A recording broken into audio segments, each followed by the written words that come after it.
So just before I get started, a quick show of hands, how many people have either started a company or would like to start a company at some point in their life? Seems I'm in the right room then. Okay. So good introduction. I'm Elliot. I'm CEO and co-founder of Alavida. We're helping people with alcohol problems. We're about 3 years in, raised over $3 million, and tonight I want to share with you kind of the genesis story of Alavida, specifically from my perspective, and show you that it didn't really include this sort of big idea moment that we so often romanticize about the entrepreneurial experience. So for me, in 2015, I was going to try my hand at starting a company one more time. I had failed twice in the past 2 years, and I had learned a lot. So I got out and started talking to a bunch of people, got interested. I'm very curious with wide interests, and found 4 different opportunities in 4 very different areas. But I needed to narrow the pack very quickly, so I gave myself 1 month, and I asked myself 2 questions. The first question was, is this problem big enough? And when I say big enough, I mean, I was interested in starting a startup, not just a family business. So it's about growth, and you need to make sure that there is a demand for what you're trying to go after, otherwise you are in for a world of hurt. There's a lot of pain in trying to create a market. And a good rule of thumb here I found for myself is 1 million people spending $1 billion annually is a good place to start. The second question, which is one that was more important to me, is will I be interested in this in 5 years? And for me, a good place to start there is, was I interested in this 5 years ago? And when I asked these 2 questions over the course of a month and really dug in deep on market sizing, I realized that the childhood education idea didn't really have the market that I was looking for. And insurance and financial services, while they were enormous opportunities, really don't keep me up at night. I don't watch documentaries late at night about financial services, just not my thing. So after some soul searching, I realized that I was much more interested in, I've had a lifelong fascination with drugs and alcohol and how we relate to them culturally, especially with everything going on with cannabis. I just find it fascinating in how different cultures relate. So having decided that, I moved on to the last more important question, which is, what is the best solution currently available and how widely is it adopted? And to answer this question for myself, I took an approach similar to what I think you do in a PhD process, which is you don't just run out and start doing research. You go through what's called a literature review. And this is where you look at all of the same people, or all the people who have asked the same question that you asked, and you make sure that what you're asking is in fact novel and you're not recreating the wheel. And this process for me was basically a process of walking in the shoes of someone struggling with alcohol into every treatment modality that I could find in Canada, in the US, and then in parts of Europe. And through that process, I answered the question, which is that most experts were pretty much unanimous in what was the best solution, which is several frontline medications, which are all non-addictive and available, FDA approved for some years, and cognitive behavioral therapy. And the kicker was that the best estimates in 2015 were that less than 15% of the market was actually using those 2 items.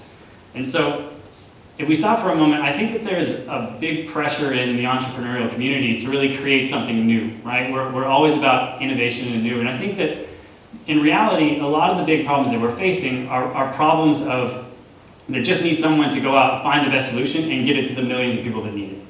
And alcohol is one like that. And for me, that was a problem that I could solve, and I don't need a PhD to solve that problem. So the real innovation of Alavida wasn't in creating a new pharmaceutical, a new drug, or a new kind of therapy. It was in making it easier to access the things that the experts were already saying people should do. Sorry, animation here that's not playing very well. And so if you're thinking about starting a company, but you feel like you're caught up on whether or not you have this sort of big idea that's so often romanticized, I'd say a big hint here is that healthcare is full of problems that don't need you to find a solution. They just need you to go at it and be innovative about the way that you get that solution to the people who need it. So when you go home tonight and you're thinking about starting a company and you're getting one foot in front of the other, I say tackle a big problem in an area that you care deeply about, and don't get stuck on trying to invent the solution. Instead, do a literature review, find the best solution, and figure out how to get it to the people who need it most. And also, we're hiring as well.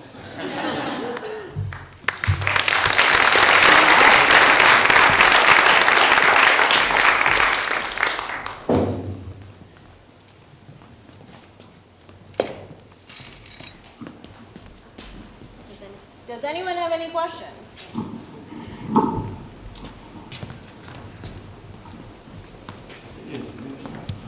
I had to ask this question. You discovered from your literature search that there was only 15% market uptake of the best solution there is. Yeah. Why 15%? Why 15%? Oh, that is a complicated question. I would say that, like, the reason why I'm fascinated in this is that, you know, the cultural relationship with these substances and/or treatment is very complex, especially depending on what country you're living in. Obviously, that's a very long history, and unfortunately, in the medical world, not just in addiction treatment, but in many other areas, you know, the time from research discovery to clinical practice is, like, on a good day, 20, 30 years sometimes. So it's like staggering how far behind some of these areas can be, and I think that that's the process that we went through in creating the company, which is like how to shorten that life cycle, right? Thank you. Sure.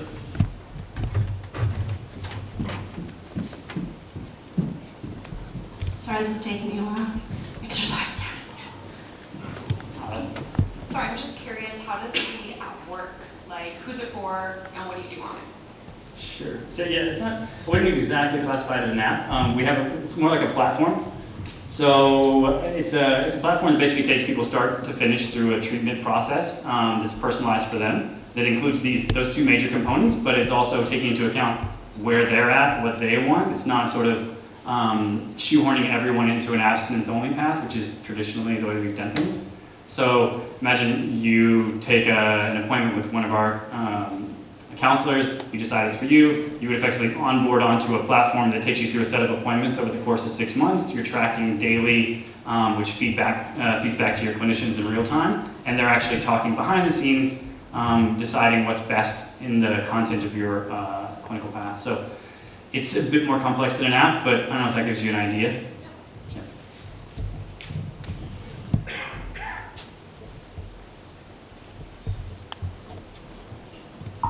I'm just curious, what is your business model? I mean, I like what you're doing, but it's kind of like, you know, how does it, how do you guys make money? Yeah.